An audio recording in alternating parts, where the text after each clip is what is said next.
Coucou les amis, J24, la magie de Rhonda Byrne. Procédé magique numéro 24, la baguette magique.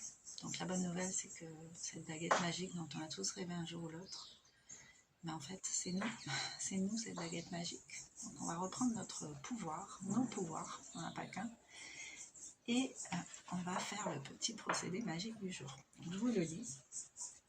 Au départ, appréciez votre bonne fortune en dressant la liste des 10 bienfaits dont vous jouissez à l'heure actuelle et en étant très reconnaissant. Ensuite, vous allez choisir 3 personnes que vous aimez et qui sont en quête d'une meilleure santé, de davantage d'argent, de bonheur, ou tout ça en même temps.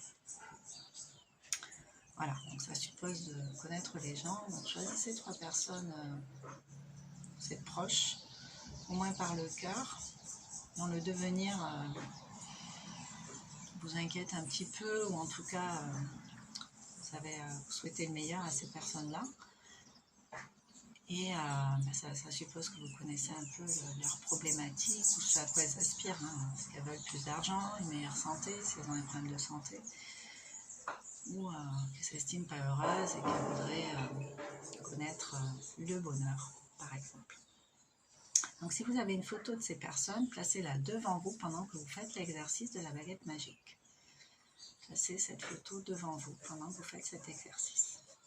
Vous prendrez la première photo, vous allez fermer les yeux et pendant 1 minute, vous allez vous visualiser en train d'apprendre que cette personne a retrouvé soit sa santé, sa prospérité ou son bonheur. Voilà, ce vers quoi elle tend, ce à quoi elle aspire, que vous savez.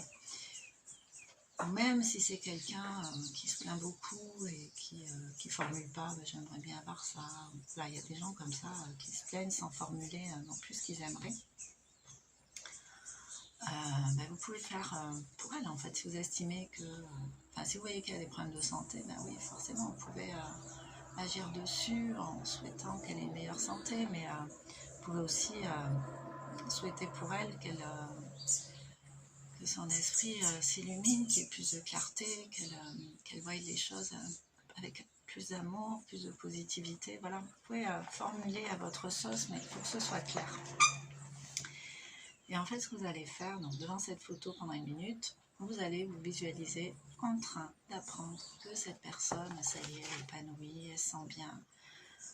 Et voilà, vous fermez les yeux et vous avez la photo de la personne en face de vous. Vous partez dans un film comme ça, un film bienveillant, cette personne est plus radieuse, plus heureuse, plus légère, vous sentez vraiment sa vibration à ce moment-là, et vous, ça vous fait plaisir en fait. Donc vous ouvrez les yeux, et sans déposer la photo, vous dites lentement les mots magiques. Merci, merci, merci pour la santé, la prospérité, le bonheur de un tel. Donc voilà, vous allez garder, je ne l'avais pas dit, mais la photo, vous allez pouvoir la garder dans vos mains en fait pendant que vous faites l'exercice. Voilà. Comme ça, vous allez vous relier énergétiquement à l'autre personne. Alors si vous êtes sceptique avec cette histoire de se relier énergétiquement à quelqu'un, essayez juste. Allez voir des vidéos sur YouTube, Sandrine Muller, tapez ça, et elle en parle bien, c'est une guérisseuse, avec beaucoup d'expérience, elle fait des soins énergétiques, tout ça, et médium, je crois. Bon, enfin, allez écouter un peu ce qui se dit ailleurs, et revenez me voir après pour faire vos exercices, si ça vous parle. Alors, ensuite, étape 6, passez à la photographie suivante, et répétez les 2 mêmes étapes, jusqu'à ce que vous ayez fait l'exercice de la baguette magique avec ces 3 personnes, sur ces 3 personnes. Voilà, donc c'est envoyer de l'amour en fait aux gens, envoyer une vibration de guérison, de bienveillance, d'espoir, d'amour, c'est important. Et avant de vous coucher, tenez votre caillou magique dans une main en disant le mot magique merci. Bon là, vous le faites avec 3 personnes. Vous en choisir une quatrième, vous. Et vous amuser aussi à vous, qui d'autre mieux que vous connaît vos projets, ce dont vous avez besoin. Donc l'idée en fait c'est de faire pareil avec soi. Je crois que même ce serait bien de commencer par soi. Pour pouvoir aider les autres.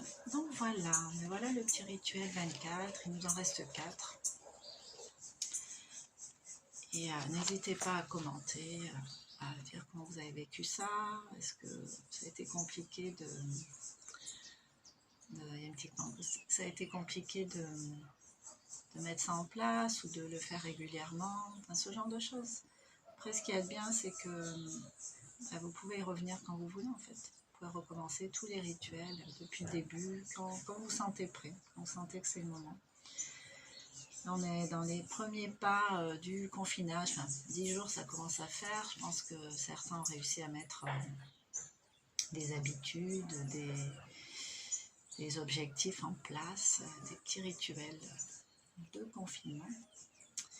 Mais l'idée ici ça va être de se déconfiner dans le mental en faisant des choses qu'on aime, en investissant des choses agréables pour soi, et si on peut faire du bien aux autres, par la même occasion, même à distance, et c'est que du bonheur. Voilà. Et je vous embrasse et je vous souhaite une bonne journée. Je vous dis à demain pour le rituel 25. Ciao, ciao!